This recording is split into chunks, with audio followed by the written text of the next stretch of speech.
السلام عليكم ورحمة الله وبركاته. إن الحمد لله نحمده ونستعينه ونستغفره ونعوذ بالله من شرور أنفسنا ومن سيئات أعمالنا. من يهده الله فلا مضل له ومن يضلل فلا هادي له. وأشهد أن لا إله إلا الله وحده لا شريك له وأشهد أن محمدا عبده ورسوله صلى الله تعالى عليه وعلى آله وصحبه وسلم تسليما كثيرا. أما بعد. সম্মানিত ভাতৃমণ্ডলী, আল্লাহ রাব্বুল আলামিনের প্রশংসা এবং প্রিয় নবী সাল্লাল্লাহু আলাইহি ওয়াসাল্লামের ওপর সালাত ও সালামের পর আজ বৃহস্পতিবার 19শে মুহররম 1446 হিজরি মোতাবেক 25শে জুলাই 2024 আমাদের বিষয়ভিত্তিক সাপ্তাহিক আলোচনা। আজকের বিষয়বস্তু এমন একটি বিষয় যা আমাদের প্রত্যেকের সাথে জড়িত, কারণ আমরা মানুষ, আর মানুষ ভুলের ঊর্ধ্বে কেউ নয়। মানুষের ভুল ত্রুটি হবেই, গোনা হবে, আর ভুল ত্রুটি হলে, গোনা হলে তার মোচন, তার ক্ষমার, তাতে থেকে মুক্তি লাভের উপায় অবশ্যই আমাদেরকে জানতে হবে। রাসূলুল্লাহ সাল্লাল্লাহু আলাইহি ওয়াসাল্লাম বলেছেন, কুল্লু বানি আদম খাত্তা, প্রত্যেক আদম সন্তান হচ্ছে ভুলকারী। ওয়া খায়রুল খাত্তাইনা তাওয়াবুন, আর সবচাইতে ভালো ভুলকারী হচ্ছে যে তওবা করে নেয়। তো তওবা, ভুল করলে তওবা, এটা প্রায় মুসলিম ভাই বোনদের জানা আছে, কিন্তু এছাড়াও অনেক বিষয় রয়েছে যেগুলি মানুষের গুনাহ মোচন করে থাকে। তাহলে আজকের মূল বিষয়বস্তু পাপ মোচনকারী 10টি বিষয়। অল্প সময়ে সংক্ষেপে আপনাদের সামনে এই 10টি বিষয় পেশ করব। আল্লাহ রাব্বুল আলামিন যেন তৌফিক দান করেন। কিছু আয়াত থেকে আলোচনা করি যে আয়াতগুলিতে কি বলা হয়েছে এই মর্মে। সূরা নিসার আয়াত নম্বর 31-এ আল্লাহ রাব্বুল ইরশাদ করেছেন, ইন তাজতানিবু কাবাইরা মা তুনহাউনা আন নুকাফির আনকুম মিন সাইয়্যাতিকুম নুকাফির আনকুম সাইয়্যাতিকুম ওয়া নুদখিলকুম মুদখালান কারীম। তোমরা যদি কাবিরা গুনাহ থেকে বেঁচে থাকো, যা তোমাদের নিষেধ করা হয়েছে, ইন তাজতানিবু কাবাইরা, কাবিরা বড় পাপ থেকে বেঁচে থাকো, মা তুনহাউনা আনহু, যেগুলি থেকে তোমাদেরকে নিষেধ করা হয়েছে, বারণ করা হয়েছে। তাহলে বড় গুনাহ থেকে শক্তভাবে বারণ করা হয়েছে। মানে ছোটোখাটো ভুল সাগিরা নিষেধ অবশ্যই, কিন্তু নিষেধ হইলেও মানুষের হবেই ছোটোখাটো ভুল।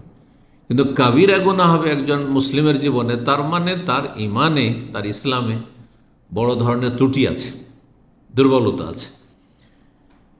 তো আল্লাহ এই জন্য বলছেন যে তোমরা যদি কাবিরা গুনাহ থেকে বেঁচে থাকো, যা তোমাদের নিষেধ করা হয়েছে, তাহলে নুকাফির আনকুম সাইয়্যাতিকুম, তোমাদের গুনাহগুলিকে মোচন করে দেব। সাইয়্যাত সাধারণত ছোট গুনাহকে বলা হয়। তাহলে ছোট গুনাহ থেকে মুক্তি লাভের উপায় হচ্ছে, বা ছোট গুনাহ মোচনের উপায় হচ্ছে কাবিরা থেকে বড় গুনাহ থেকে বেঁচে থাকা। আপনি প্রতিদিনের হিসাব করেন, যদি কাবিরা গুনাহ থেকে বেঁচে থাকতে পারেন, তাহলে ছোটোখাটো যে গুনাহগুলি হচ্ছে সারা দিনে, যতক্ষণ আপনি জেগে আছেন, ঘুমালে মানুষের ওপর থেকে কলম উঠিয়ে নেওয়া হয়েছে। কারণ ঘুমের অবস্থায় মানুষের কোনো সংকল্প থাকে না, কোনো কথা বললেও সংকল্প করে বলে না নিদ্রায় থাকলে। নুদখিলকুম মুদখালান কারীমা, এবং সম্মানজনক স্থানে তোমাদেরকে প্রবেশ করাবো, অর্থাৎ জান্নাত দেব। তাহলে কাবিরা থেকে বেঁচে থাকলে সাগিরাগুলিকে, গোনাহকে মাফ করে দেবেন, গোনাহ মোচনের উপায়, আর আল্লাহ জান্নাত দেবেন, এ ওয়াদা করেছেন। সূরা মায়েদার আয়াত নম্বর 65-তে আল্লাহ ইরশাদ করছেন ইহুদি খ্রিস্টানদের সম্পর্কে,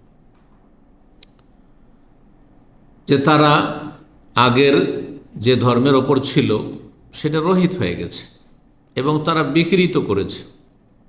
এক তো ধর্ম বিকৃত, কারণ তাওরাত ইনজিল আসল অবস্থায় নেই, তাতে আল্লাহর কথা কোনগুলি আর তাদের যারা ধর্মগুরু পুরোহিত তাদের কথা কোনগুলি সব একাকার করে ফেলেছে। কিন্তু আল্লাহ রাব্বুল আলামিন কোরআনে কারীম হেফাজত করেছে, তাতে মানুষের কোনো কথা নেই। শুরু থেকে শেষ পর্যন্ত সব কালামুল্লাহ, আল্লাহর বাণী, এতে কোনো সন্দেহ নেই। কারণ আল্লাহ স্বয়ং এর হেফাজতের দায়িত্ব নিয়েছেন, এমনকি হাদিসের হেফাজতের দায়িত্ব নিয়েছেন। কিন্তু সেই হাদিসের হেফাজতের ক্ষেত্রে আল্লাহর বড় বড় আইম্মায়ে মুহাদ্দিসিনদেরকে হাদিসের পণ্ডিতদেরকে আল্লাহ সৃষ্টি করে তৈরি করে তাদের মাধ্যমে খেদমত নিয়েছেন। কিন্তু কোরআনে কারীমের হেফাজত, শব্দের হেফাজত, অর্থের হেফাজত, সব কিছু। কেউ যদি অর্থের বিকৃতি ঘটিয়ে অপব্যাখ্যা করে থাকে তো তার খণ্ডনের জন্য আল্লাহ আইম্মা কেরামদেরকে তৈরি করেছেন, বড় বড় আলেম তৈরি করেছেন। তো আল্লাহ বলছেন ওয়ালাউ আন্না আহলাল কিতাবে আমানু ওয়াত্তাকাউ, যদি আহলি কিতাব ইহুদি খ্রিস্টানরা ঈমান নিয়ে আসত। ঈমান নিয়ে আসা মানে শুধু আল্লাহর প্রতি ঈমান নয়, ঈমানের যে 6টি স্তম্ভ রয়েছে তার মধ্যে একটি হচ্ছে রসুলের প্রতি ঈমান। আর রসুলের প্রতি ঈমান মানে সমস্ত নবী রসুলগণের প্রতি ঈমান নিয়ে আসতে হবে। শুধু মূসা আলাইহিস সালামকে মানলে হবে না, শুধু ঈসা আলাইহিস সালামকে মানলেও হবে না, বরং আমরা যেমন মূসা আলাইহিস ঈসা আলাইহিস সালামকে মানি তেমনই তাদেরকেও মানতে হবে রাসূলুল্লাহ সাল্লাল্লাহু আলাইহি সাল্লাম শেষ নবীকে। তারা যদি ঈমান নিয়ে আসত, আমরা তাওরাতে বিশ্বাস করি আল্লাহর কিতাব ছিল, ইনজিলে বিশ্বাস করি আল্লাহর কিতাব ছিল, কোরআনে বিশ্বাস করি। তারা তাওরাত ইনজিল বিকৃত করেছে তারপরে বিশ্বাস করে, কিন্তু কোরআন বিশ্বাস করে না, সুতরাং মুমিন না কাফের। তারা যদি ঈমান নিয়ে আসতো, ঈমানদার হয়ে যেত, ওয়াত্তাকাউ এবং পাপ মুক্ত হয়ে যেত, বেঁচে থাকতো পাপ থেকে, মদ থেকে বেঁচে থাকতো, অবাধ মেলামেশা তাদের মধ্যে, এটা কোনো ব্যাপার। নর নারীর কোনো তাদের ধারণাই নেই, সেন্সই নাই যে পুরুষ আর নারীর কোনো পার্থক্য রয়েছে পশ্চিমা সমাজে। আর এক শ্রেণীর মুসলিমরা, জন্মসূত্রে মুসলিম, তারা তাদের গোলামি করে যাচ্ছে। মনে করছে মনে হয় অবাধ মেলামেশা করলে আর নোংরামি করলে, অশ্লীলতায় ডুবে গেলে, জেনা ব্যভিচারে ডুবে গেলে, মদ খেলে মনে হয় উন্নতি করা যাবে। এই জন্য আল্লামা শেখ সালেহ ফৌজান হাফিজাহুল্লাহ তাআলা বলেছেন যে আমাদের উচিত ছিল মুসলিম জাতির, যারা পশ্চিমা প্রভাবিত, কাফেরদের গোলামি করছে, তাদের উচিত ছিল তাদের ভালো দিকগুলো নেওয়া। ভালো দিক হচ্ছে দুনিয়ার ক্ষেত্রে কীভাবে তারা উন্নতি করলো, তা আমরা ওইভাবে তো উন্নতি করার চেষ্টা করব। সেগুলো নেওয়ার তৌফিক হলো না, সেগুলো নিতে পারলো না মুসলিম জাতি। কিন্তু যত নোংরামি তাদের আছে সবগুলি তাদের আকিদায়, ইবাদতে, আখলাকে, চরিত্রে, সব কিছুতে বাড়ি ঘর ভর্তি হয়ে গেছে মুসলিমদের। যা কাফেরদের ঘরে যে সব নোংরামি রয়েছে মুসলিমদের ঘরে নোংরামি রয়েছে, ইল্লা মান রাহিমাল্লাহ, শেষ 1000 1 জন 2 জন যাদের আল্লাহ হেফাজত করেছেন, যারা চেষ্টা করেছে। আল্লাহ হেফাজত করুন। যদি তারা ঈমান নিয়ে আসতো আর তারা তাকওয়া অর্জন করতো, লাকাফারনা আনহুম সাইয়্যাতিহিম, তাহলে তাদের গুনাহগুলিকে মোচন করে দিত। তাহলে গুনাহ মোচনের আরেকটি উপায় হচ্ছে ঈমান এবং তাকওয়া, দুটো বিষয় এখানে, ঈমান তাকওয়া। আর আগে আরেকটি বললাম কি, কাবিরা গুনাহ থেকে বেঁচে থাকা। ওয়ালা আদখালনাহু জান্নাতিন নাঈম, এবং নিয়ামতপূর্ণ, নিয়ামতে ভরা জান্নাতে তাদেরকে আমি প্রবেশ করাতাম, জান্নাত দিতাম। জান্নাত হাসিল করতে হলে আর গুনাহ থেকে, গুনাহর বোঝা হালকা করে গুনাহ থেকে মুক্ত হওয়ার উপায় হচ্ছে ঈমান এবং তাকওয়া আর কাবিরা গুনাহ থেকে বেঁচে থাকা। আমি প্রতিদিনের হিসাব করেন যে আজকে আমি বড় গুনাহ করিনি, আল্লাহর হকের ক্ষেত্রে, মানুষের হকের ক্ষেত্রে 5 ওয়াক্ত সালাতে কোনো ঘাটতি করেনি, সুতরাং কাবিরা গুনাহ হয়নি। যেসব হারাম না যায় সেগুলোর কোনোটাই করেননি, তাহলে আপনি কাবিরাতে বেঁচে আছেন। তাহলে আপনাকে ভালো করে একটু হিসাব নিকাশ করতে হবে, কারণ অনেকে হিসাব করেন, মোটা খান মোটা বুঝেন। আপনি গীবত করছেন, আপনি চুগলখড়ি করছেন, আপনি সীমা লঙ্ঘন করে দিলেন, কাবিরা গুনাহ করলেন। বেঈমানি করছেন, অপরাধকে অপরাধী মনে করছেন না, কারণ ঈমানে দুর্বলতা আপনার, এমনটা যেন না হয়। যাই হোক, এই আয়াতগুলির আলোকে কিছু কথা বললাম গুনাহ মোচনের বিষয়ে। এখন 10টি পয়েন্ট সংক্ষেপে বলি। 1 নম্বর পয়েন্ট হচ্ছে গুনাহ মোচনের জন্য, পাপ থেকে মুক্তি লাভের জন্য, পাপ হয়ে গেছে পাপের বোঝা হালকা করা, এক কথা তওবা করা। তওবা মানে ফিরে চলে আসে, আপনি ভুল পথে গেছেন, সোজা পথে ফিরে চলে আসে। রাস্তার যেমন সংশোধন করেছে দুনিয়ার ক্ষেত্রে, তেমনি দিনের ক্ষেত্রে রাস্তার সংশোধন করে। শয়তানের দিকে চলে গেছেন, রবের দিকে ফিরে আসেন। মসজিদ বিমুখ হয়ে গেছেন, মসজিদে ফিরে আসেন। আল্লাহ থেকে উদাসীন গাফেল হয়ে গেছেন, এখন আল্লাহকে বেশি বেশি স্মরণ করুন, তওবা, ফিরে আসেন, ইউটার্ন। সূরা নূরে আয়াত নম্বর 31 আল্লাহ ইরশাদ, ওয়া তুবু ইলাল্লাহি জামিআন আইয়ুহাল মুমিনুন লাআল্লাকুম তুফলিহুন, তোমরা হে মুমিন সকলে আল্লাহর কাছে তওবা করো, যাতে তোমরা সফলতা লাভ করতে পারো, সফল কাম হতে পারে। তওবা সম্পর্কে আশা করি আপনাদের জানা আছে। ইমাম ইবনুল কাইয়িম রাহিমাহুল্লাহ বলছেন এই তওবা সম্পর্কে, তওবার কয়টি শর্ত? 3টি শর্ত আল্লাহর হকের ক্ষেত্রে। বান্দার হক যদি হয় 3টির সাথে আর একটি সংযোজন করতে হবে। ইবনুল কাইয়িম বলছেন হিয়া নাদামু আলা মা সালাফা মিনহু ফিল মাদি, অতীতে যা হয়েছে তার উপর অনুতপ্ত হওয়া। বড় লজ্জিত, আমি মুসলিম, কী করি অপরাধগুলি করলাম, এই গুনাহ করলাম।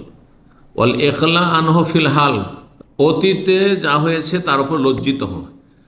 বর্তমান কাল 3টি, বর্তমানে কি করা? বন্ধ করা, গুনাহ বন্ধ করা, থামিয়ে দেন গুনাহকে। গুনাহ আপনার জীবন থেকে বন্ধ হয়ে গেছে। ওয়াল আজমু আলা আল্লাহ ইউআউযিহু ফিল মুস্তাকবাল, আর আগামী ফিউচার, আগামীতে এই গুনার দিকে আর কখনো ফিরবেন না। অতীতের উপর লজ্জিত হওয়া, বর্তমানে সংশোধন করে না যে এই গুনাহ আমি আর করছি না, থামিয়ে দিয়েছেন আপনি। আর আগামীর জন্য প্রতিজ্ঞা করা যে আমি জীবনে আর এইসব পাপের দিকে ফিরে যাব না। আল্লাহর হকের ক্ষেত্রে, মানুষের হকের ক্ষেত্রে এই 3টি শর্ত। অতিরিক্ত মানুষের হক যদি হয় তাহলে কি শর্ত? তার হক আদায় করে দেওয়া, না হলে তার কাছ থেকে ক্ষমা চেয়ে নেওয়া। যেভাবে আপনি মুক্তি লাভ করতে, অব্যাহতি আপনাকে হাসিল করতে হবে। এগুলি হচ্ছে তওবার শর্ত। তওবা মানুষের গুনাহগার সাথে সাথে তওবা করা ফরজ। তওবাতে করছি চলবে না, কারণ সময় আপনার হাতে না, রবের হাতে। জানাও নেই যে কখন আমার সময় শেষ হয়ে যাবে, তওবার দরজা বন্ধ হয়ে যাবে। সুতরাং যখনই গুনাহ হয়েছে সাথে সাথে তওবা করুন। ভুল হতে পারে কিন্তু তওবা করুন। 2 নম্বর গুনাহ মোচনের উপায় হচ্ছে ইস্তিগফার। তওবা মানে ফিরে আসা বললাম, আর ইস্তিগফার মানে ক্ষমা চাওয়া। ফিরে চলে আসেন আর ক্ষমা চান যে আল্লাহ, উল্টো দিকে চলে গেছিলাম, শয়তানের গোলামিতে চলে গেছিলাম, তোমার গোলামির দিকে ফিরে আসলাম, আর তোমার কাছে অতীতে যা ভুল ভ্রান্তি হচ্ছে আমি ক্ষমা চাইছি, তুমি মাফ করে দাও। সূরা নূহের 8 নম্বর 10-এ আল্লাহ ইরশাদ করছেন নূহ আলাইহিস সালামের ভাষায়, জাতিকে 950 বছর তিনি দাওয়াত দিয়েছেন। ইস্তাগফিরু রাব্বাকুম ইন্নাহু কানা গাফফারা ইউরসিলিস সামা আলাইকুম মিদরার ওয়া ইয়ামদিদকুম বিআমওয়ালিন ওয়া বানিন ওয়া ইয়াজআল লাকুম জান্নাতিন ওয়া ইয়াজআল লাকুম আনহারা। ইস্তিগফার ক্ষমা প্রার্থনা এবং তার বহুমুখী উপকারিতা, কয়েকটি উপকারিতার কথা আল্লাহ এখানে বর্ণনা করেছেন। নূহ আলাইহিস সালাম জাতিকে বলেছিলেন ইস্তাগফিরু রাব্বাকুম, তোমাদের প্রতিপালকের কাছে ক্ষমা চাও, কারণ তিনি হচ্ছেন একমাত্র মহা ক্ষমাকারী, গাফফার। তিনি, তার নাম গাফফার, তার নাম গফুর। সাইয়্যিদুল ইস্তিগফার আপনাদের জানা আছে। যে কোনো ইস্তিগফার, ছোট্ট কালিমা আস্তাগফিরুল্লাহ, যেমন তেমন কথা না, যদি অন্তর থেকে বের হয়, কিন্তু খুলুসিয়তের সাথে, নিষ্ঠার সাথে বের হইতে হবে। আল্লাহ তুমি ক্ষমা করে দাও, আস্তাগফিরুল্লাহ, আল্লাহর কাছে ক্ষমা চাইছি। এর অতিরিক্ত করতে আস্তাগফিরুল্লাহ ওয়া আতুবু ইলাইহি, এর অতিরিক্ত করতে চান কালমা তাওহীদের সাথে আস্তাগফিরুল্লাহ আল্লাযী লা ইলাহা ইল্লা হুয়া আল হাইয়ুল কাইয়্যুম ওয়া আতুবু ইলাইহি, আল্লাহর সিফাতের সাথে হাইয়ুল কাইয়্যুম এবং লা ইলাহা ইল্লাল্লাহর সাথে। লা ইলাহা ইল্লাল্লাহ সবচেয়ে উত্তম জিকির, তাহলে আপনার ইস্তিগফার কোয়ালিটি আরও বেড়ে গেল। এর চাইতে ভালো ইস্তিগফার হচ্ছে সাইয়্যিদুল ইস্তিগফার। যত ক্ষমা চাওয়ার দোয়া আছে তার মধ্যে সবচাইতে উত্তম দোয়া। সৈয়দ মানে হচ্ছে নেতা, সৈয়দ মানে হচ্ছে সর্দার, সৈয়দ মানে হচ্ছে যিনি অধিনায়ক, মালিক। ইস্তিগফার, সমস্ত ইস্তিগফারের যত ক্ষমা চাওয়ার দোয়া তার মধ্যে সবচেয়ে গুরুত্বপূর্ণ দোয়া আল্লাহুম্মা আনতা রাব্বি লা ইলাহা ইল্লা আনতা খালাকতানি ওয়া আনা আবদুকা ওয়া আনা আলা আহদিকা ওয়া ওয়াদিকা মাসতাতাতু আউযু বিকা মিন শাররি মা সানাতু আবু লাকা বিনি'মাতিকা আলাইহি ওয়া আবু বিযামবি ফাগফিরলি ফাইন্নাহু লা ইয়াগফিরুয যুনুবা ইল্লা আনতা। 10টি বাক্য রয়েছে, 10টি বাক্য খুব গুরুত্বপূর্ণ। একটি বাক্যে ব্যাখ্যা করলে ওতে 1 ঘন্টা লাগবে। কী যে রহস্য রয়েছে, এতে সমস্ত দিকগুলো রয়েছে। যেমন পাপের অঙ্গীকার, তেমন কালেমা তাওহীদ, রব এর স্বীকৃতি দান করা, ভুলের জন্য নিজেকে স্বীকার করে নেওয়া, স্যারেন্ডার করা, ইত্যাদি ইত্যাদি, এবং আল্লাহর কাছে ক্ষমা চাও। এটি যদি সকালে একবার পড়েন আর সারাদের মধ্যে যে কোনো সময় মারা যান তাহলে জান্নাত, ইয়াকিনের সাথে পড়তে। সন্ধ্যাবেলা পড়েন, রাতে মারা গেলে জান্নাত। সহিহ বুখারীর হাদিস। ওমান কালাহ মিনান নাহারে মৌকেনান বেহা, কেউ ইয়াকিনের সাথে যদি দিনের বেলা বলে ফামাতা মিনু, সেই দিনে যদি মারা যায় কাবলা ইন, সন্ধ্যা হওয়ার আগে আগে, ফাহুয়া মিন আহলিল জান্নাহ, সে জান্নাতি। ওমান কালাহ মিনাল লাইল ওয়া হুয়া মৌকিন, ইয়াকিনের সাথে যদি রাতে বলেন, হয় রাতে মরণ হবে, না হয় দিনে হবে, এর বাইরে তো আর সময় নেই। প্রতিদিনের নিয়ম বানিয়ে নিলেন আপনি, ফজরে পড়বেন একবার কমপক্ষে, আর সন্ধ্যা পড়বেন, এটা কমের পক্ষে, তাহলে এই ফজিলত পেয়ে গেলেন। আর এর বেশি যদি পড়তে পারেন আপনি, চলতে ফিরতে উঠতে বসতে, হ্যাঁ, আপনারা কেন অভ্যাস করেন না? গাড়িতে নিজে ড্রাইভ করলেও বসে থাকছেন সিগন্যালে গিয়ে, আর অন্যরা থাকলে অন্যের গাড়িতে চাপছেন, হ্যাঁ, সেখানে বসে আছেন আপনি 5 মিনিট ধরে জ্যামে বসে আছেন, 10 মিনিট ধরে বসে আছেন, কিন্তু একটিও জিকির নেই। গাফিলতি এটি, উদাসীনতা। পরে এই সময়গুলোকে কাজে লাগান, কারণ ভালো কথা যখন বলাই অভ্যস্ত হয়ে যাবে তখন আর খারাপ ভাষা বেরোবে না, স্বাভাবিকভাবে খারাপ কথা কমে আসবে। এটা হচ্ছে মানুষের স্বভাব। আল্লাহ যেন আমাদের সকলকে তৌফিক দান করেন। 3 নম্বর গুনাহ মোচনকারী, পাপ মোচনকারী বিষয় হচ্ছে বেশি বেশি নেকি করা, যেই নেকি গুনাহকে মুছে দেবে। যত নেকি বাড়াবেন গুনাহ তত কমে আসবে, এবং গুনাহ যেগুলো আছেও স্টকে আছে আমল নামে, সেগুলোকে মুছে দেবে। সূরা হুদের আয়াত 114-তে আল্লাহ ইরশাদ করেছেন, ইন্নাল হাসানাত ইউযহিবুনা সাইয়্যাত, নিশ্চয়ই নেকিগুলি গুনাহগুলিকে কি করে? ইউযহিবুনা সাইয়্যাত, মুছে নিয়ে চলে যায়, হ্যাঁ, দূর করে দেয়। যেমন আগুনে লোহার বা অস্ত্রের মরিচা জংকে দূর করে দেয়। যালিকা যিকরা লিযাকিরিন, এটি হচ্ছে যারা উপদেশ গ্রহণকারী বা আল্লাহকে স্মরণকারী তাদের জন্য উপদেশ, যে গুনাহ হচ্ছে নেকি বাড়ান। নেকি যখন বাড়াবেন তখন শয়তান আর সুযোগ পাবে না, কারণ শয়তান যেখানে ফলন বেশি সেখানে মেহনত করবে। আমরাও তাই করি, কৃষিকাজ যারা করেন, যেই ফসলে, হ্যাঁ, অল্প খরচে ফলন বেশি সেটাই করবে। তো শয়তান দেখছে যে একে গুনাহ করেছে, একটা গুনাহ করেছে, এ তো শত শত নেকি করে ফেলছে, তো আপনার পেছনে আর লাগবে না। তো এই বিষয়টি আমি সবসময় বলার চেষ্টা করি, কারণ আমরা সবাই ভুলের সাথে জড়িত। ভুল হলো তো কি হলো, আমি নেকি বেশি করব। যেমন একটা খারাপ কথা বেরিয়ে গেল মুখ দিয়ে, তেমনই জিকির আজকার বেশি বের করা শুরু করেন, দেখবেন যে শয়তান আর সুযোগ দেবে না, যে খারাপ কথা বলে লাভ নেই। নবী সাল্লাল্লাহু আলাইহি ওয়াসাল্লাম হাদিস আবু দাউদ রয়েছে, মুসনাদ আহমদ, তিরমিজিতে রয়েছে, হাদিসটি আল্লামা আলবানী হাসান। ইত্তাকিল্লাহ হাইসুমা কুনতুম, 3টি বিষয় বলেছে, যেখানে থাকো আল্লাহকে ভয় করো। ও আতবাই সাইয়্যাত আল হাসানা, আর গুনার পরে নেকি করো। গুনাহ হচ্ছে আপনার ধরেন পেশাব পায়খানা ময়লা আবর্জনা, আর নেকি হচ্ছে আপনার পানি, স্বচ্ছ পানির মতো। তাহলে পেশাব পায়খানা শরীরে কাপড়ে লেগে গেলে কি করবেন? তার উপরে পানির প্রয়োজন, পানি দিয়ে ধৌত করবেন, জি, পানি বইয়ে দেবেন, জি। তামহোহা, তাহলে সেই গুনাহগুলিকে মিটিয়ে দেবে, মুছে দেবে। তামহোহা ওয়া খালিকিন নাস বিখুলুকিন হাসান, আর মানুষের সাথে সদাচরণ করো, ভালো আচরণ করো। গুরুত্বপূর্ণ 3টি বিষয়। 4 নম্বর উপায় গুনাহ মোচনের, সেটা হচ্ছে মুমিনদের জন্য দোয়া করেন আপনি, মুসলিম ভাইদের জন্য। এই ক্ষেত্রে কৃপণতা করেন না। আমাদের অনেকের মধ্যে কৃপণতা কাজ করে, কারণ চান না যে সে উন্নতি করুক, হ্যাঁ, বা তার সাথে একটু হয়তো মনোমালিন্য আছে বা দূরত্ব আছে বা কোনো ভক্তি নেই। যদি শত্রুতা নাও থাকে, বিদ্বেষ নাও থাকে, ভক্তি নেই, যার ফলে দোয়া করতে চান না। আপনি নিজে বেশি ক্ষতিগ্রস্ত। আপনি যদি দোয়া করতেন তা আপনার যেন ফেরেশতা দোয়া করতেন। আপনার দোয়া নাও হইতে পারে কবুল, কিন্তু ফেরেশতা দোয়া আপনার জন্য যেটা হবে সেটা কবুল হবে, লাভ, বেনিফিট। তো মুমিনদের জন্য দোয়া করবেন, মুমিন ভাই বোনদের জন্য।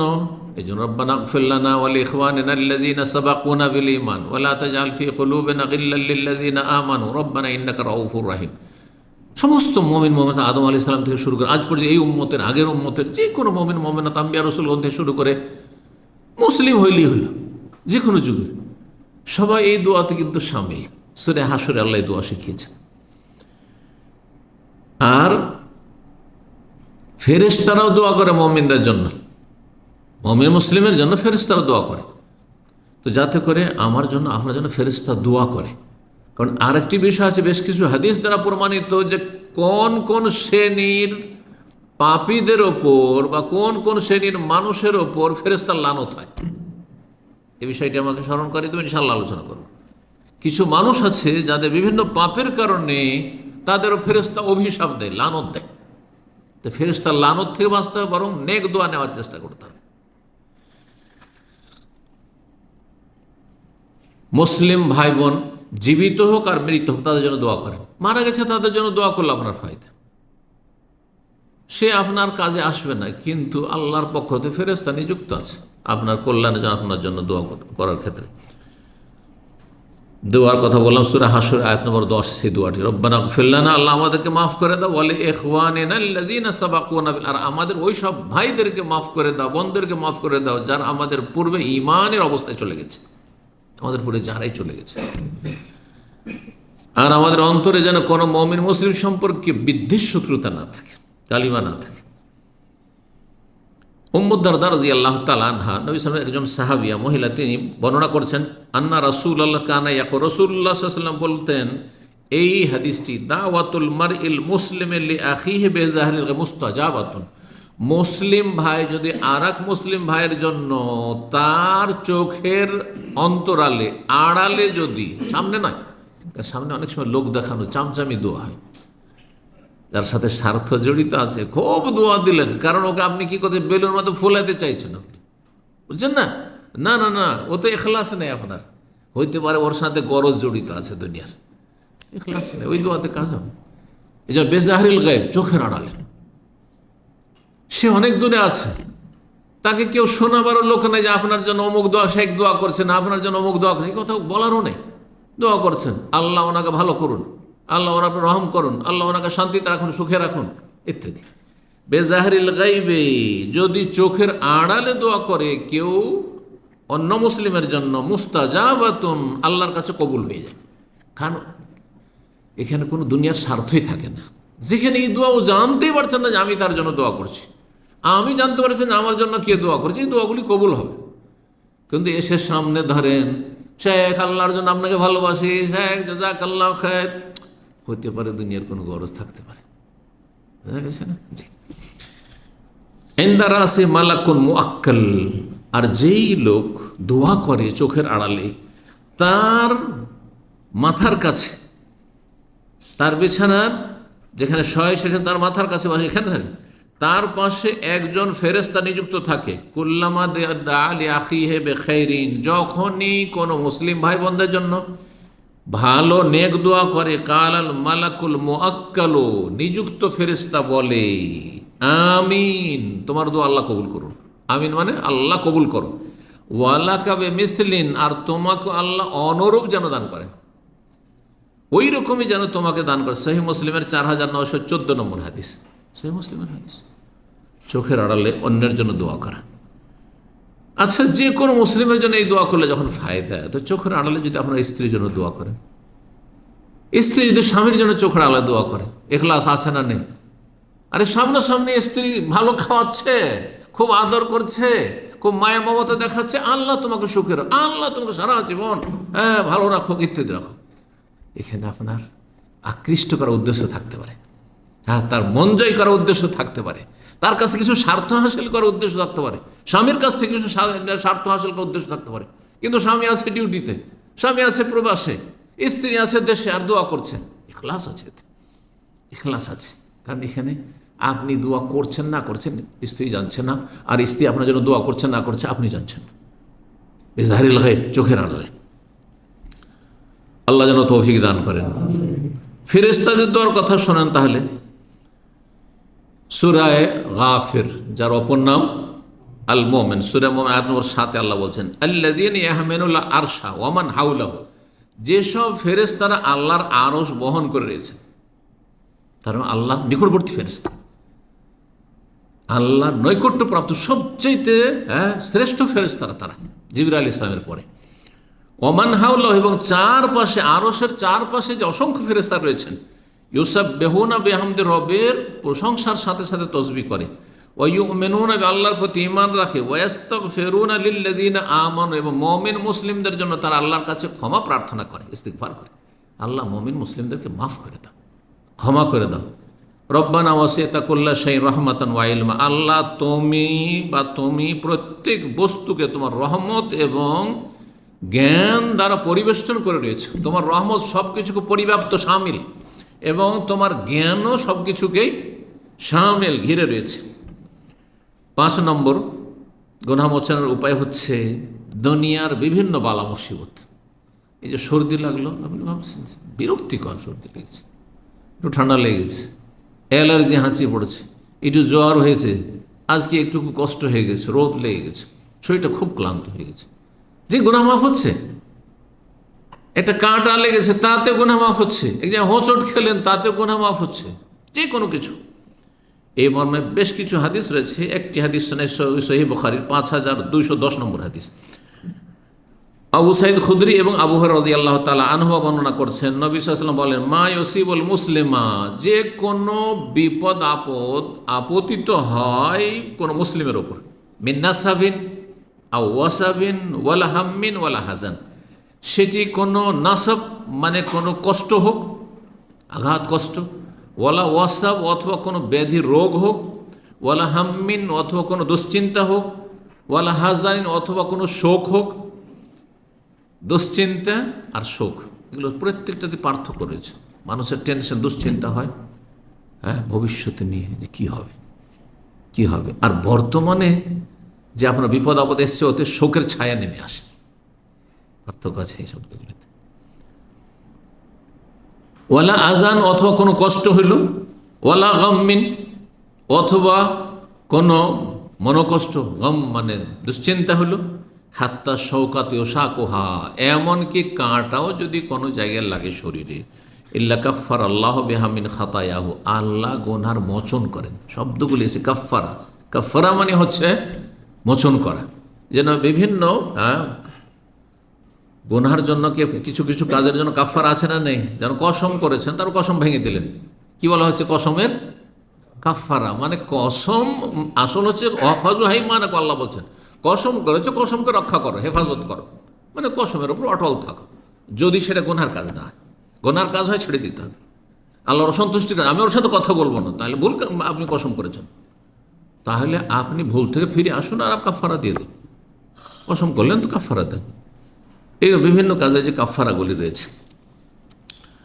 তো কাফার আল্লাহ বিহা মিন খাতায়, গুনাহকে আল্লাহ মোচন করে দিয়ে থাকেন। তিরমিজির আরেকটি হাদিস রয়েছে আবু হুরায়রা থেকে বর্ণিত রাদিয়াল্লাহু তাআলা আনহু, রাসূলুল্লাহ বলেন, মা ইয়াজালুল বালা বিল মুমিনি ওয়াল মুমিনাতি, মুমিনের উপর বালা মুসিবত নেমে আসে, ফি নাফসিহি, তার জীবনের ক্ষেত্রে, ওয়া ওয়ালাদি, ছেলে মেয়েদের ক্ষেত্রে, আপনার শারীরিক মানসিক কোনো যন্ত্রণা, অথবা ছেলে মেয়েদের উপর বিপদ আপদ, অথবা অমালিহি, ধন সম্পদের ওপর বিপদ আপদ, হাত্তা ইয়ালকাল্লাহ তাআলা, যে কোনো বিপদ আপদ আসুক না কেন, আল্লাহর সাথে যখন মিলিত হবে, হ্যাঁ, মওতের পরে, ওমা আলাইহি মিন খাতিয়া, কোনো গুনাহ থাকবে না। গুনাহ কমতি আছে, যত বালা মুসিবত দুনিয়া, কারণ দুনিয়ার শাস্তি হালকা জাহান্নামের শাস্তির তুলনায়, কবরের শাস্তির তুলনায়, হাসর মাঠের বিচার দিবসের ভয়াবহতার তুলনায়। দুনিয়াতে যদি একটু কষ্ট হয়ে যেত, আখিরাতের কষ্ট নেই।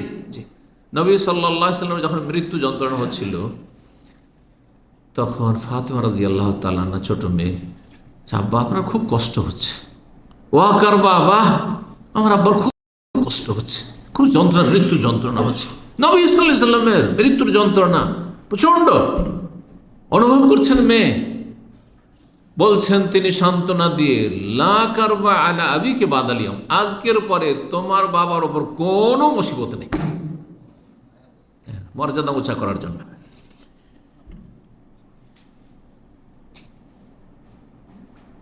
6 নম্বর গুনাহ মোচনের উপায় হচ্ছে আপনি কাউকে নেকি হাদিয়া দেন। দুনিয়ার তো হাদিয়া অনেক দিচ্ছে, যে যাকে ভালোবাসে তার জন্য কি হাদিয়া, গিফট নিয়ে আসে। অথবা তার বাড়ি গেছেন, খালি হাতে যাবেন না। আমাদের দেশের ট্র্যাডিশন হচ্ছে কি, কারো বাড়ি গেলে, আত্মীয় স্বজন, কুটুম বাড়ি, বিশেষ শ্বশুর বাড়ি, খালি হাতে যেতে পারবেন? মিষ্টি বাঁধতে হবে, না ফলমূল বাঁধতে হবে, তাই না? জি হ্যাঁ, না গেলে আপনি ছোট লোক, কিছু না নিয়ে গেলে ছোট লোক হয়ে গেলেন আপনি। আর তারপরে যাকে ভালোবাসেন মাঝে মধ্যেই তাকে হাদিয়া তোহফা গিফট দিতে আছেন। জি, তো আপনি নেকি হাদিয়া দেন, বিশেষ করে যাদের আমল বন্ধ হয়ে গেছে আর ও নেকি করতেই পারবে না, দুনিয়া থেকে চলে গেছে, তাদেরকে নেকি হাদিয়া দেন, যেটাকে আমাদের দেশের ভাষায় বলা হয় ইসালে সওয়াব। ইসাল মানে পৌঁছানো, আর সওয়াব মানে নেকি। আর ফার্সি পরিভাষাতে বলা, কারণ আমার ফার্সি প্রভাব দেশ না, ইন্ডিয়া, বাংলাদেশ, পাকিস্তান।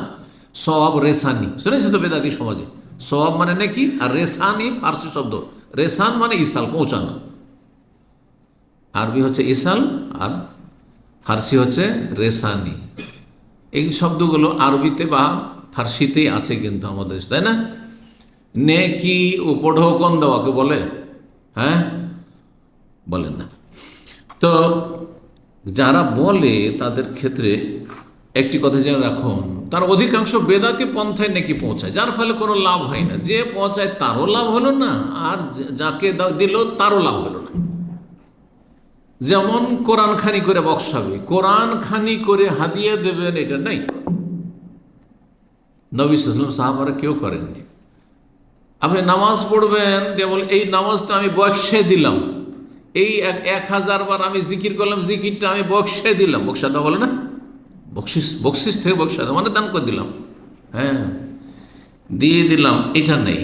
কিন্তু যেটা আছে সেটা করতে হবে। এই জন্য আমার একটি আলোচনা আছে যে মৃত ব্যক্তিকে ইসালে সওয়াব বা নেকি পৌঁছানো খুব গুরুত্বপূর্ণ আলোচনাতে তরিকা। দোয়া দিয়ে, হজ দিয়ে, উমরা দিয়ে, হ্যাঁ সাদকা দান, সাদকা করে, আর্থিক ইবাদত বন্দেগী করে। জি, আপনি স্থায়ী সাদকা, আপনি মসজিদ তৈরি করে দিলেন, মাদ্রাসা তৈরি করে দিলেন, একটা এতিম ছেলে মানুষ করে দিলেন, আপনার মৃত বাবা মায়ের জন্য এরকম জনকল্যাণমূলক কাজ করলেন, আপনি একটা টিউবওয়েলের ব্যবস্থা দিলেন, এইভাবে গরিবের বাড়িঘর তৈরি করে দিলেন। যতদিনই বাড়িঘর থাকলো, মসজিদ থাকলো, মাদ্রাসা থাকলো, ততদিন পর্যন্ত নেকি সাদকায় জারিয়া চালু আছে। সুন্নতি তরিকাগুলি বাদ দিয়ে বেদাতি তরিকা অবলম্বন করে। জি, তারপরে যদি রোজা থেকে যায় অসুস্থ ব্যক্তির, কাজা করতে পারেনি, তার আগে মারা গেছে, মাঝখানে সময় পেয়েছিল, কিন্তু যদি সে অসুস্থতে মারা যেত করতে হবে না, প্রয়োজন নেই। কিন্তু মাঝখানে কাজা করার সুযোগ পেয়েছিল, করছে, আর হঠাৎ করে মারা গেল, তাহলে তার আত্মীয়রা কাজা করে নেবে। সহিহ মুসলিম হাদিস, এজা মাতাল ইনসান, মানুষ যখন মারা, ইনকাতানো আমল, তার আমলগুলি বন্ধ হয়ে যায়, নিজের আমল বন্ধ হয়ে গেছে, আর নেকি বাড়বে না, যা করার করে নিছে। আপনার আব্বা, আপনার আম্মা, আমার আব্বা আম্মা রাহিমাহুমুল্লাহ, আল্লাহ রহম করেন, জান্নাতুল ফিরদৌস দান করেন, তাদের গুনাহ খাতা মাফ করেন, আমাদেরকে তাদের সাথে একত্রিত করেন জান্নাতুল ফিরদৌসে। আমল বন্ধ হয়ে গেছে, ইল্লা মিন সালাসা, তিনটি তাদের নেকি করা থেকে পৌঁছতে পারে, আর আপনিও পৌঁছতে পারেন, নিজে নেকি করে গিয়েও পৌঁছতে পারে। একটা হচ্ছে কি সাদাকাতে, যার নিজেই দান করে গেছে, নিজে একটা মসজিদ তৈরি করে গেছে, তাহলে ওটার নেকি চলতে আছে।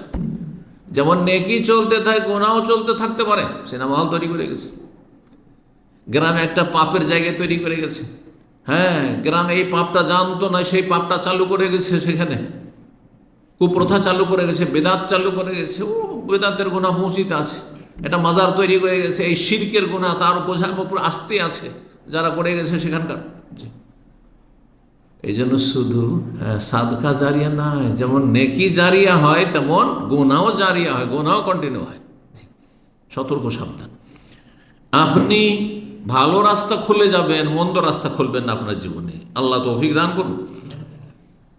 আও ইলমিন ইউনতাফা বিহি, যদি এলেম ছেড়ে যেতে পারেন, আলোচনা দিনই, আপনার মাধ্যমে 10টা লোক হেদায়েত হয়েছে, এই 10টা লোকের, হ্যাঁ একজনের 5জন 10জন করে সন্তান, আর এগুলো তো হইল, হেদায়েত হইল, যে তারা সহিহ আকীদা এসেছিল, তারা ধার্মিক হয়েছিল, তাদের ছেলে মেয়েরা ধার্মিক হইল, আর তারপরে তাদের মাধ্যমে যারা হেদায়েত হলো, সবগুলি কিন্তু আপনার অ্যাকাউন্টে আসতে আছে, এক ভাগ আসতে আছে।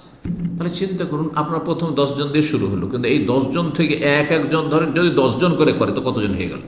হাজার হাজার মানুষ উপকৃত হয়েছে আপনার এলেম দিয়ে। এইরকম লিখন, যে কোনো এলেম ছেড়ে গেছেন, আওয়ালাদিন সালিহিন, অথবা নেক সন্তান রেখে গেছেন, নেক সন্তান, এটা আপনার জন্য সাদকা জারিয়া। ওয়াদউ লাহু, তাহলে এমনি সন্তান ছেড়ে গেলে হবে না, অসৎ সন্তান, পাপী সন্তান, বেদিন, বেনামাজি, নাস্তিক, মুশরিক, মাজার পূজারি, বেদাতি ছেড়ে গেছেন, কোনো লাভ নেই, গুনার বোঝা। সহিহ মুসলিমের 3084 নম্বর হাদিস। 7 নম্বর গুনাহ মোচনকারী হচ্ছে সুন্দরভাবে উজু করা। উজু করবেন তো একটু যত্ন সহকারে, খুব সজাগ, কোনো জায়গায় শুকনো না থেকে যায়। অনেক সময় উজু করছেন, এদিকটা শুকনো থেকে গেল, এইদিকে অনেকেই খেয়াল করেন না, কিন্তু এদিকটাও ধুইতে হবে একবার। কানের কাছ, কান পর্যন্ত, কানের ছিদ্র তো ঢুকাবেন না, কিন্তু কান পর্যন্ত এই যে জায়গাটা আছে, এখানে ধরেন দাঁড়িয়ে আছে না, আর তারপরে যে জায়গাটা আছে যেখানে আপনার পশম নেই, দাঁড়িয়ে নেই, সেই জায়গাটা ধুইতে হবে। অনেকে শুকনো রেখে দেয়, জি, এই জায়গাগুলো অনেক সময় শুকনো থেকে যায়, জি, অনেক সময় টাকানা শুকনো থেকে গেল। আর তারপরে ইসবাগুল উজু, পূর্ণরূপে সুন্দর উজু করা হচ্ছে 3 বার করে উজু করা। এটা সবচেয়ে সুন্দর উজু। সেজন্য একবারে যা ওয়াজিব, 2 বার করলে তার চাইতে ভালো। 3 বার করে যদি অঙ্গগুলি ধৌত করেন তাহলে সেটা আরও ভালো। পূর্ণরূপে উজু করার এই দিকগুলি রয়েছে। আর সেটা যদি কষ্টের সময়, দুপুরবেলা গরমের দিনে সৌদি আরবের গরম পানিতে উজু করা, আর কনকনে ঠান্ডা পানি, তায়েফ আর আবহা, মাহা যে ঠান্ডা শীতের এলাকায়, আমাদের সে পৌষ মাঘ মাসের শীতে কনকনে পানিতে, গ্রামাঞ্চলে কোনো পানি গরম করার কোনো ব্যবস্থা নেই, উজু করা, এগুলো তো অনেক বেশি নেকি রয়েছে, গুনাহ মোচন হয়। জি, নবী সাল্লাল্লাহু আলাইহি ওয়াসাল্লাম হাদিস, সহিহ মুসলিমের 369 নম্বর হাদিস। আবু হুরায়রা রাদিয়াল্লাহু বর্ণনা করছেন, আল্লাহ আদুল্লুকুম আলা মা ইয়ামহুল্লাহু বিহিল খাতায়া, তোমাদেরকে বলে দেব নাকি এমন একটা বিষয় সম্পর্কে যে যার মাধ্যমে গুনাহগুলি মিটে যাবে, মুছে যাবে, গুনাহ মিটে যাবে, মুছে যাবে। ভুল লেখার পরে আমরা কি আজকাল পেন্সিলের যুগে কি রেখেছে, মেটাবার জন্য, আর আমাদের যে করতাম কি কলমে লিখতাম, তারপর কেটে দিলাম, কিন্তু দাগ জায়গাটাও খারাপ হয়ে থেকে গেল। জি, তবে আমরা ছোটো কলেজে প্রাইমারিতে পড়েছি, প্রথম ক্লাস 1-2 আমরা সেই সিলেট পেন্সিল ব্যবহার করেছি, ওটাতে সব মেটানো সহজ। তো যাই হোক, গুনাহগুলিকে কি করে দেবে, মিটিয়ে দেবে, মুছে দেবে। ওয়ারফা বিহি দারাজাত, মর্যাদা উন্নীত করবে, উঁচু করবে। কালুবালা আর অবশ্যই বলে দেন, কাল ইসবাগুল উযু আলাল মাকারিহি, কষ্টের সময় পূর্ণরূপে উযু করা। কারণ যখন বেশি ঠান্ডা লাগছে, কোন রকম করে কাজ সারা। ঠান্ডার দিনে যুবক মানুষ বিয়ে শাদী করেছেন, ফরজ গোসল করেছেন, কিন্তু তাড়াতাড়ি মনে হচ্ছে কেটে পড়ে যেতেন, গরম পানির ব্যবস্থা নেই, তখন কাকসানান যেতে বলা হয় হিন্দুদের ভাষা। বাংলাতে হিন্দুয়ানি কিছু ভাষা আছে না? কাকসানান জানেন তো? এই ভাষাটা জানেন না? মানে কাকের গোসল করা আর কি। তো কাকের গোসল কোনটাকে বলা হয়? হালকা গোসল। কোনো রকম করে কাজ ছাড়া ওই করতে গিয়ে দেখা গেল যে আপনার চুল শুকনো থেকে গেল, বা কোনো জায়গায় আপনার শরীর শুকনো থেকে গেল, অথচ আপনার ফরজ গোসল। জি, ওয়াকাসরাতুল খুতা ইলাল মাসাজিদ, মসজিদে অনেক হেঁটে যাওয়া, অনেক ধাপ পার করে যাওয়া, অতিক্রম করে যাওয়া। তাহলে মসজিদ যত দূর হবে তত বেশি গুনাহ মাফ হবে। কদমে কদমে নেকি, কদম গুনাহ মাফ। যেন মসজিদের কাছে আমরা বাস করতে, আমাদের মনের কথা যে আমরা খুব ভালো লাগছে মসজিদের সামনে বাসাটা, জামাত শুরু হয়ে গেলো, গিয়ে প্রথম রাকাত পেয়ে যাই, আমরা কিন্তু খুব খুশি এতে। কিন্তু কোরআন এবং হাদিসে এটা খুশির বিষয় বলা হয়নি। খুশির বিষয় বলা হয়েছে যত কাসরাতুল খোতা, বেশি ধাপ পার করে আপনাকে যদি আসতে, বেশি দূর থেকে যদি আসতে হয়। এই জন্য সাহাবাই কেরামগণ একদল, বানু সালমাদের বাড়ি ছিল কিবলাতেন। আপনারা তো কিবলাতেন দেখেছেন, এই জন্য বোঝানো খুব সহজ। কিবলাতেন কোথায়? ওখান থেকে তারা আসতেন মসজিদে নবীতে, নবী সাল্লাল্লাহু আলাইহি ওয়াসাল্লামের পেছনে জামাতে নামাজ পড়ার জন্য। সুবহানাল্লাহ, কতক্ষণ লাগে? কমপক্ষে হাঁটলে 35 থেকে 40 মিনিট লাগে। কারণ আমি একবার ওই দিকটা হেঁটেছি, মদিনা ইউনিভার্সিটি ওইদিকে, তো এই দেখতে পাচ্ছি, মনে হচ্ছে দেখতে পাচ্ছি, চলে যায় করতে করতে হাঁটতে হয়তো 1 ঘন্টার বেশি লেগেছে, অবস্থা খারাপ। তো জীবনে একবার হেঁটেছি, মসজিদ নববী থেকে বাবু সাল্লাম থেকে হাঁটতে শুরু করলাম, আর একবারে মদিনা ইউনিভার্সিটির ভিতরে হেঁটে হোস্টেলের মধ্যে হেঁটে চলে গেলাম, তাও রোদের সময়। কারণ রাস্তায় কিছু পরিচিত লোকেরা ছিল, চলি ওদের বাসায় দুপুরবেলা একটু দেখা করতে গিয়ে দেখাও হলো না, নিরাশ হয়ে তখন সেখান থেকে আবার কোথায় গাড়ি খুঁজে যাবো। তখনকার যুগে এইসব ট্যাক্সি এইসব ছিল না, কিন্তু ট্যাক্সি, এই যে লেমুজিন, এগুলো কিছুই ছিল না তখন ওই সময়। নেই ওই আপনার পিক আপগুলোতে বদুরা, রেয়ার লাইন, খামসারিয়া, এই করতো আর নিয়ে যেত। তো যাই হোক, কাসরাতুল খুতা ইলাল মাসাজিদ, এই বনু সালমান লোকেরা এরা চেয়েছিল যে মসজিদ নবীর আশেপাশে জমি জায়গা নিয়ে বাড়ি করে নেব, সুবিধা হবে, 5 ওয়াক্ত নামাজ পড়ে, মাঝে মধ্যে মাগরিব এশা কখনো নবীর কাছে যেতে পারছি, সবসময় যেতে পারি না, 1 ওয়াক্ত 2 ওয়াক্ত 3 ওয়াক্ত আসতে পারছি। নবী সাল্লাল্লাহু আলাইহি ওয়াসাল্লাম বললেন যে শুনতে পাচ্ছি যে তোমরা নাকি চলে আসতে চাইছো মসজিদ নবীর আশেপাশে, এ কাজ করিও না। দেয়ারকুম তুক্তাবু আলা আসারকুম, দেয়ারকুম তোমাদের বাড়ি থেকে তোমাদের পায়ের যে ধাপগুলি রয়েছে, ধাপে ধাপে ধাপে ধাপে যে পৌঁছিছ মসজিদে, এইগুলো তোমাদের আমল নামে লেখা হয় যে কত ধাপ পার করে মসজিদে এসে পৌঁছেছে। তাহলে যত দূর থেকে মসজিদ আসবে তত বেশি গুনাহ মাফ হবে, তত বেশি মর্যাদা উঁচু হবে। অন্তেজারু সলাত বাদাস সলার, এক সলাতের উপরে আর এক সলাতে অপেক্ষা করা, সেটা একবারে সশরীরে অপেক্ষা করা, যার মসজিদে মাগরিব পড়ার পর বসে গেলে এসা পড়েই বের হবো, হ্যাঁ জোহর পড়ে বসে গেলাম, আসর পড়েই বেরোবো, আসর পড়ে বসলাম, মাগরিব পড়ে বের হবো, অথবা হ্যাঁ মানসিকভাবে অপেক্ষা করা। মানসিক অপেক্ষা করা হচ্ছে সবসময় সজাগ থাকা। আজান হলে সাথে সাথে মসজিদ ছুটব, বা আজানের আগেই ছুটব, গিয়ে প্রথম কাতারে জায়গা দেব। যদিও আপনি হয়তো মাগরিব এশার মাঝখানে মসজিদে বসে থাকলেন না, আসর পরে আপনি বাসায় চলে আসলেন বা কাজে থাকলেন, জোহর পরে চলে আসলেন, এশা পড়ে চলে আসলেন, বসে থাকলেন না মসজিদে, কোনো জরুরি বিষয় নয়। আর তারপরে অন্য অন্য গুরুত্বপূর্ণ কাজ থাকলে আপনার বসে থাকা এভাবে উচিত নয়। জি, অনেক সময় নাজায়েজ হয়ে যাবে বসে থাকা। আপনার দুনিয়ার কাজ বাকি আছে, আপনার রিজিকের ব্যবস্থা করতে হবে, আপনার স্ত্রীর হক রয়েছে, আপনার পরিবার ছেলেমেয়েদের হক রয়েছে, অন্য অন্য দায়িত্ব রয়েছে, সেগুলিকে আপনি উপেক্ষা করে মসজিদে বসে থাকবেন, এটা ইসলাম শেখায় না। জি, কিন্তু যে ব্যক্তি ফিরে আসে সেটা ভিন্ন বিষয়। তো এক সালাতের পরে আর এক সালাতের অপেক্ষা করা মানসিকভাবে হইতে পারে, প্রস্তুত, যাতে করে কখনো পিছিয়ে না যায়, প্রথম রাকাত না ছুটে যায়, তাকবীরে তাহরিমে ছুটে গেল, অথবা গিয়ে 2 রাকাত তাহিয়াতুল মসজিদ পড়তে পারলাম না, আজানের সাথে সাথে মসজিদে ফাজালিক ওয়া রিবা, এটি হচ্ছে আল্লাহ রাস্তায় নিজেকে আবদ্ধ করা। সহিহ মুসলিমের হাদিস। 8 নম্বর পাপ মোচনকারী বিষয় হচ্ছে 5 ওয়াক্ত নামাজ পড়া। 5 ওয়াক্ত সালাত যদি আদায় করেন আপনি, মনে হচ্ছে বিষয়টি সহজ না, 5 ওয়াক্ত সালাত জামাত সহকারে, যেখানে জামাতে যাওয়া সম্ভব হচ্ছে, সম্ভব না হয়তো সেটা আলাদা কথা, আর ওয়াক্তে আদায় করা, 5 বার গোসল করার মতো হাদিস তো জানাই আছে, তাই না? নবী সাল্লাল্লাহু আলাইহি ওয়াসাল্লাম হাদিস, সহিহ বুখারী মুসলিমের হাদিস, আর আয়াত, আচ্ছা বলো তো, লাউ আন্না নাহারান ফি বাবি আহাদিকুম, তোমাদের বাড়ির সামনে যদি নদী, দূরে নদী থাকলে মাঝে মধ্যে যাওয়া হয়, কিন্তু বাড়ির সামনেই, হ্যাঁ বাড়ির গেট থেকে বেরোলে নদী, তাহলে গোসল করতে 5 বার গোসল করতে বা কোনো অসুবিধা আছে? নদী, আর পানি হচ্ছে পরিষ্কার পরিচ্ছন্ন পানি, কোনো অরুচিও নেই। যদি তোমাদের বাড়ির দরজার সামনে একটি নহর নদী থাকে, ইয়াগতাসিলু ফিহি কুল্লা ইয়াউমিন খামসান, 5 বার করে যদি এনে গোসল করে, হাল ইয়াবকা মিন দারানি শাই, শরীরে কোনো ময়লা আবর্জনা থাকবে, ধুলোবালি থাকবে? কালু সাম লা ইয়াবকা মিন দারানি শাই, কোনো ময়লা আবর্জনা থাকবে না। কাল ফাযালিকা মিসলুস সালাওয়াতিল খামস, এটি হচ্ছে 5 ওয়াক্ত সালাতের উপমা, দৃষ্টান্ত। ইয়ামহুল্লাহু বিহিন্না আল খাতা, এর মাধ্যমে আল্লাহ গুনাহগুলিকে মিটিয়ে দেন, মুছে দেন, পরিষ্কার করে দেন, দূর করে দেন। 9 নম্বর উপায় কিসের? গুনাহ মোচনের রাসূলুল্লাহ সাল্লাল্লাহু আলাইহি ওয়াসাল্লামের সুপারিশ। এটা আখিরাত, দুনিয়াতে সুপারিশ তো আর নেই, নবী সাল্লাল্লাহু আলাইহি ওয়াসাল্লাম চলে গেছেন, তাই না? দুনিয়া থেকে এই সুপারিশটা কখন হবে? বিচার দিবসে, ইয়াউমুল কিয়ামা, হাসর মাঠে হবে। গুনাহ নিয়ে চলে গেছেন, এই গুনাহ যদি থেকেই যায় আর মাঝখানে কোনো সুপারিশের ব্যবস্থা না হয়, তাহলে জাহান্নামে যেতে হবে, কিছুদিন হলেও যেতে হবে। এখান থেকে বাঁচার জন্য, গুনাহ মুছে দেওয়ার জন্য, হাসর মাঠেও গুনার বোঝা আপনার উপর আছে আর আপনার আমলনামাতে আছে, রাসূলুল্লাহ সাল্লাল্লাহু আলাইহি ওয়াসাল্লাম শাফাআত পেয়ে গেলেন। গুনাহ থাকা সত্ত্বেও কি হয়ে গেল?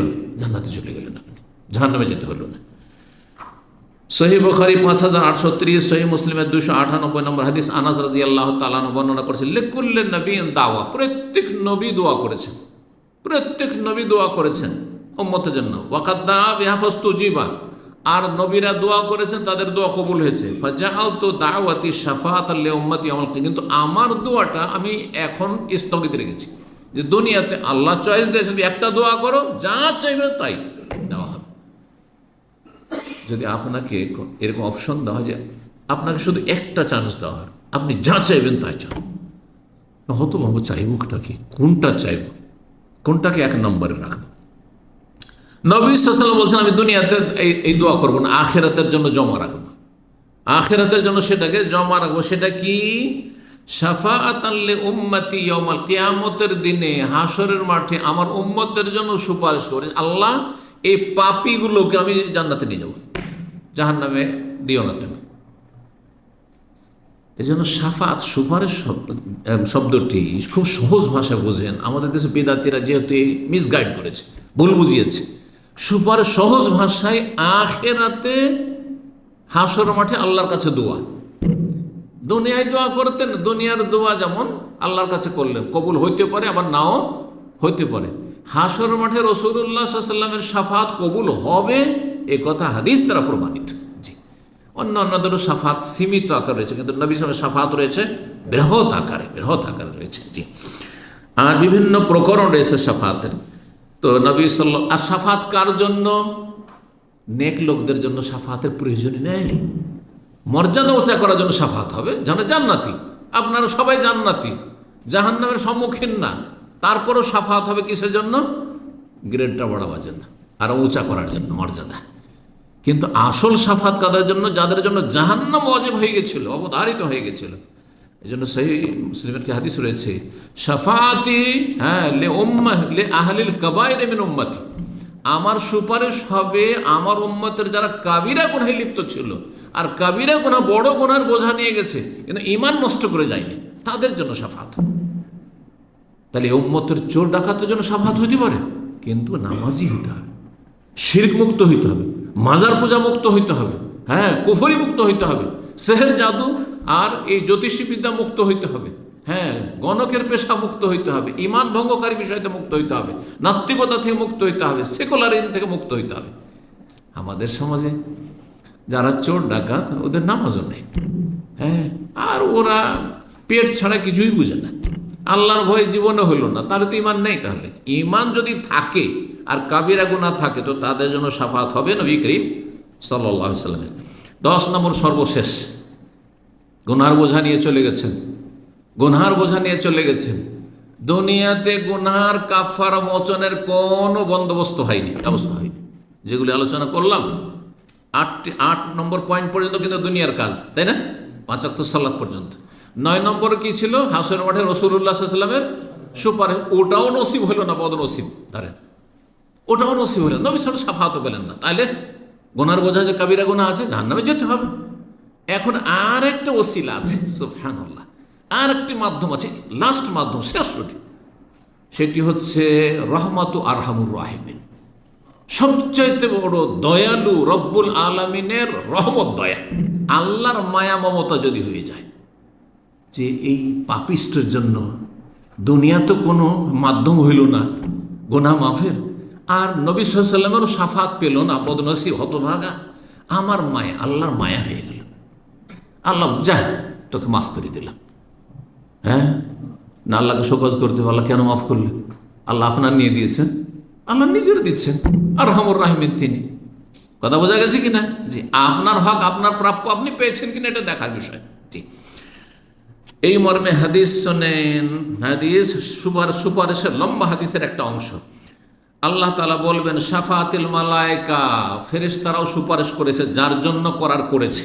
ফেরেশতার সুপারিশ অনেকে পেয়েছে। ওয়াশাফান নবী, নবীরাও সুপারিশ করেছে যারা পাওয়ার পেয়েছে।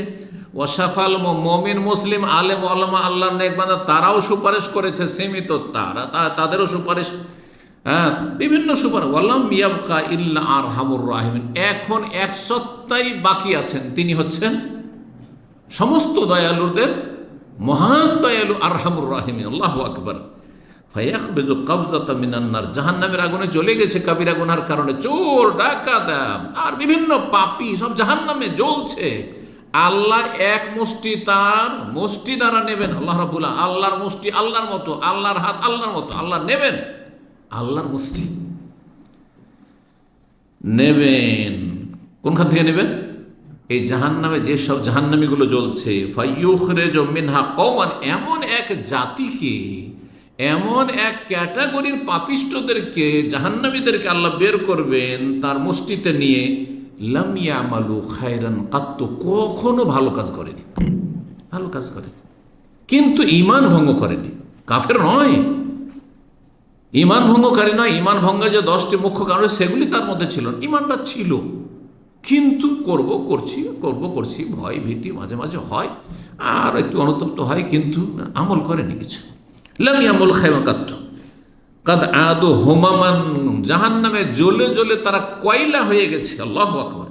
ফায়ুলকিহিম, আল্লাহ যে উঠাবেন, উঠিয়ে ফিন্নাহারিন ফি আফওয়াহ, জান্নাতের দরজার কাছে একটি নহরে নিক্ষেপ করে ফেলে দেবেন, এই কয়লার মতো মানুষগুলোকে ফেলে দেবেন, যেটার নাম হচ্ছে নাহরুল হায়াত।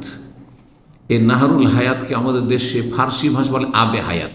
এটা আবে হায়াত ঔষধি আছে বা তেল আছে, জানেন না? ইন্ডিয়া বাংলাদেশে একটা তেল পাওয়া যায়, ওটার নাম কি? আব মানে পানি, আব ফার্সি ভাষা কিন্তু, আর হায়াত মানে জীবন, মানে এই পানি বা এই ওষুধ আপনার জীবন ফিরিয়ে দেবে। হ্যাঁ, আপনার মানে গুরুত্বপূর্ণ, আপনার জীবনে ওষুধের কাজ, মানে মহা ঔষধের কাজ করবে। এই নামটি ওখান থেকে হয়তো এরা নিয়েছে, হেকিমদেরই সব ওষুধ। তো আল্লাহর জান্নাতের দরজার কাছাকাছি একটি নহর রয়েছে, সেখানে এই কয়লায় হয়ে গেছে যে সব জাহান্নামীরা জ্বলে, তাদের কিন্তু তারা পাপিষ্ঠ মুসলিম, নেকির কাজ তাদের নেই কিছু। আল্লাহর রহম হবে, আল্লাহ জাহান্নাম থেকে উঠে তাদের ওখানে ফেলে দেবেন, আর তারপরে তারা গজে উঠবে। যেমন অঙ্কুর গজিয়ে উঠি একটা বীজ থেকে, যখন একটু পানি পায়, রস পায়, তখন অঙ্কুর গজিয়ে ওঠে, কত কচি হয়ে দুর্বল হয়ে ওই রকম গজিয়ে উঠবে। ফায়াম্বতুনা কামা তাম্বতুল হাব্বাতু মিনাস সাইল, বন্যা আর পানি নেমে গেছে, আর তারপরে দেখবেন বন্যার পানি নামার পরে এই দৃশ্যগুলো কিন্তু দেখেছেন, জায়গাগুলো শুকিয়ে গেছে, আর বিভিন্ন জায়গা থেকে বিভিন্ন বীজের দানা এসে ওখানে থেকে গেছে, আর সেখান থেকে গজিয়ে অঙ্কুর গজিয়ে উঠছে, ওই রকম গজে উঠবে। 269 নম্বর হাদিস রয়েছে। আল্লাহর সূরা জুমারের 8 নম্বর 53 ইরশাদ করছেন, কুল ইয়া ইবাদিয়াল্লাযিনা আসরাফু আলা আনফুসিহিম লা তাকনাতু মির রাহমাতিল্লাহ ইন্নাল্লাহা ইয়াগফিরু যুনুবা জামিআ। হে নবী, বলে দাও যে আল্লাহ তোমাদেরকে বলছেন, ইয়া ইবাদিয়াল্লাযিনা আসরাফু, হে আমার ওই বান্দারা যারা আসরাফু আলা আনফুসিহিম, নিজের ওপর অত্যাচার করেছো, নিজের ক্ষেত্রে সীমা লঙ্ঘন করেছো, লা তাকনাতু মির রাহমাত, আল্লাহর রহমত থেকে তোমরা নৈরাশ হয়ে যেও না, হতাশাগ্রস্ত হইও না। আল্লাহ কি আর রহম করেন, আল্লাহ কি আমাকে মাফ করেন, এইরকমটা চিন্তা করিও না। ইন্নাল্লাহা ইয়াগফিরু যুনুবা জামিআ, আল্লাহ সমস্ত গুনাহ মাফ করতে পারেন, আল্লাহ সমস্ত গুনাহ মাফ করতে পারেন। জি, আল্লাহ যাকে ইচ্ছে মাফ করেন, কিন্তু অন্তত সর্বনিম্ন ঈমান নিয়ে যেতে হবে, সর্বনিম্ন ঈমান নিয়ে যেতে হবে। আখিরাতে কাফেরের জন্য, ঈমানবিহীন কারোর জন্য কোনো রকম আল্লাহর রহমত নেই, এটা সবসময় আমাদেরকে মনে রাখতে হবে। আল্লাহ রাব্বুল আলামিন, লা তাকনাতু মির রাহমাতিল্লাহ ইন্নাল্লাহা ইয়াগফিরু যুনুবা জামিআ ইন্নাহু হুয়াল গফুর রহিম, আল্লাহ হচ্ছেন গফুর, বড় মার্জনাকারী এবং বড়ই দয়ালু। আল্লাহ রাব্বুল আলামিন যেন আমাদের গুনাহ খাতা মাফ করেন, নেক আমলে তৌফিক দান করেন, এবং ভুল ভ্রান্তি হলে আল্লাহ রাব্বুল আলামিন বেশি বেশি নেকির মাধ্যমে, আর এই সমস্ত যে 10টি আর মধ্যে 8টি প্রথম ওসিলা যেগুলি আমাদের নিজের কর্ম, এগুলি বেশি বেশি আমাদের জীবনে নিয়ে আসার, আমল করার তৌফিক দান করেন। ওয়া সাল্লাল্লাহু ওয়া সাল্লাম নবিয়ানা মুহাম্মদ ওয়া আলা আলিহি ওয়া সাহবিহি আজমাইন।